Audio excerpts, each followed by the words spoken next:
Fala galera, beleza? Vini novamente aqui para mais uma aula de odontologia e na aula de hoje a gente vai dar continuidade no tema de dentística no canal. Nós temos várias aulas sobre os materiais odontológicos e nessa aula em específica vamos falar quase do último já praticamente, que é também um cimento, mas nesse caso são os cimentos resinosos. Nós já falamos do cimento de ionômero de vidro, do cimento de óxido de zinco e eugenol e vários outros materiais odontológicos. Por fim, vamos finalizar com os cimentos resinosos, né? Compostos de resina. Bem, e o que são os cimentos resinosos? O cimento resinoso é um material derivado da resina composta, que é utilizado para cimentação em procedimento odontológico que depende de uma união estável e duradoura. Tá? Os cimentos resinosos eles são compostos com baixa viscosidade, eles são flow, né? Justamente para poder escoar quando for cimentar a peça e poder fazer a sua função.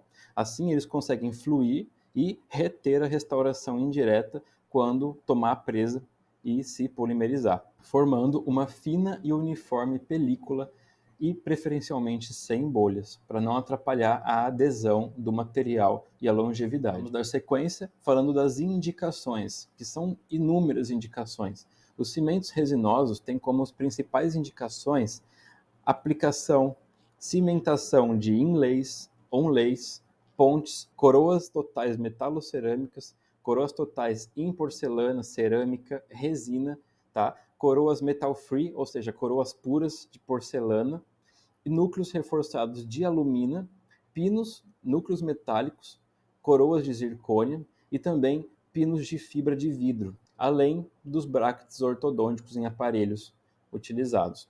Também pode-se utilizar o cimento resinoso. Trouxe para vocês aqui as principais marcas que são vendidas no mercado de cimentos resinosos. Temos o Rely-X da 3M, muito utilizado porque é um cimento tipo dual, nós vamos falar mais para frente na aula. Tem o Dual All 100 corpo duplo da FGM, tem o Dual Variolink Refill da Ivoclar e o cimento Panavia V5 da Curaray. Também são bem conhecidos. Vamos dar sequência falando das vantagens. Como vantagem dos cimentos resinosos, nós podemos dizer que eles apresentam uma fluidez adequada. Além disso, tem alta resistência mecânica quando é realizada a reação de polimerização do cimento. Tem resistência adesiva em diferentes superfícies, ou seja, como a gente já falou, pode ser utilizado em coroas, pode ser utilizado em outros tipos de restaurações, até mesmo em brackets ortodônticos. Além disso, ele também tem a vantagem de ser radiopaco. Com isso, numa radiografia, a gente consegue ver se existe alguma falha na cimentação e se existe esse cimento ou não no local que queremos ver radiograficamente pelo fato dele ser radiopaco. Além disso, tem uma maior versatilidade porque ele é muito utilizado na odontologia e fácil manuseio e aplicação. Tá? Como podem ver aqui na imagem, tem até essas seringas com ponteiras únicas. Você aplica, já se automistura e é só cimentar a peça. Depois, como pode ver aqui na imagem também, vai ficar um excesso quando a gente pressionar. Removemos esse excesso e em alguns cimentos pode ser fotopolimerizado, outros nem vai precisar se fotopolimerizar, somente esperar o tempo de presa, que é o que nós vamos ver agora na aula, falando sobre os tipos, os três principais tipos de cimentos resinosos, que são os ativados quimicamente, os fotopolimerizáveis e os duais. São os mais utilizados, né? O dual. Começando falando sobre os ativados quimicamente. O que isso significa? Que a reação de presa deles não interfere, a gente não precisa fotopolimerizar. Já automaticamente vai se misturar essas pastas e vai realizar sozinha essa presa, né? Vão ser ativados quimicamente, a partir de uma reação química. Ou seja, eles são indicados em casos que não há possibilidade da passagem da luz de um fotopolimerizador, né?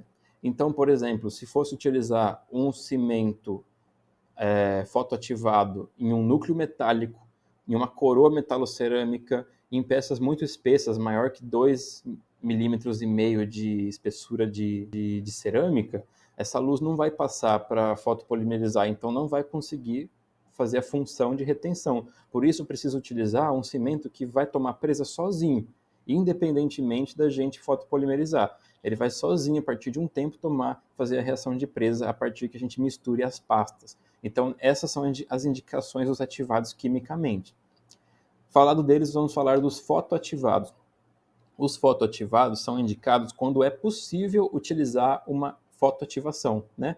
Quando é possível uma fotoativação adequada do cimento, como por exemplo, em caso de faceta de porcelana ou resinas compostas, né? Restaurações indiretas que são mais translúcidas, que permite a passagem desse espectro de luz para ativar a canforoquinona, para ativar outros tipos de elementos químicos, componentes químicos, né? Do cimento e causar essa reação de presa, polimerizar. Então, quando permite a passagem de luz, nós podemos utilizar ou um dual ou um fotoativado principalmente, como é o exemplo dos brackets ortodônticos em aparelho. Pode ser utilizado porque, como a luz chega no local, porque é bem na superfície vestibular dos dentes, não tem problema, pode-se utilizar um fotoativado, tá certo? Então, como vantagem, é maior tempo de trabalho, porque é na hora que o dentista falar que está tudo ok, pode fotopolimerizar. Então, não tem essa correria de pressa de se tomar presa antes do tempo. Mas, como desvantagem, tem indicações limitadas, porque é somente nesses casos de facetas ou em brackets ortodônticos. E, por último, nós temos os cimentos dual, que são os mais utilizados, já que eles têm ativação dupla, né? Por isso que é dual. Ativação química e física, ou seja, ele é tanto ativado quimicamente quanto fotopolimerizado. Então, eles são indicados quando não for possível assegurar a adequada fotoativação do cimento, ou seja, peças de espessura média de 2 milímetros, restaurações muito opacas, núcleos e pinos também são recomendados. Então, como vantagens, nós temos a versatilidade e o grau de conversão, né? E como desvantagens, nós temos a estabilidade química incerta, porque nós não temos a certeza se está tudo ok lá dentro. Ele vai ser feita a reação de presa e também vamos fotopolimerizar para ajudar, porque ele é dual, mas não tem aquela certeza, tá? Falado disso, vou falar rapidinho antes de finalizar a aula para vocês como ele é aplicado. Depende muito de qual tipo vai ser utilizado, se é o foto, se é o químico, se é o dual. Mas na grande maioria, no geral, primeiramente é feito o preparo do remanescente dental e da coroa, tá? Seja esse remanescente um canal, né, um conduto, seja uma coroa. Depois é realizado a seleção, a prova e a limpeza do local. Por fim, são efetuadas as aplicações do cimento e remoção dos excessos a fim de fotopolimerizar ou esperar a que a reação química seja realizada e concluída.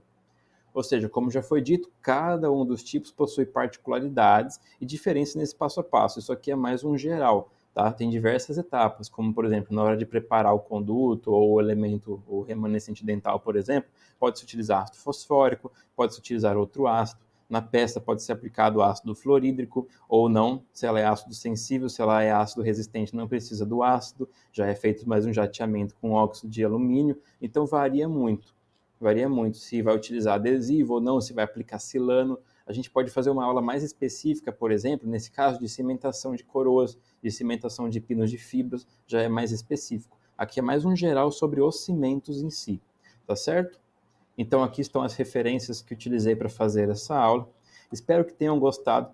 Se tiver alguma dúvida, pode deixar aqui nos comentários que eu vou responder vocês.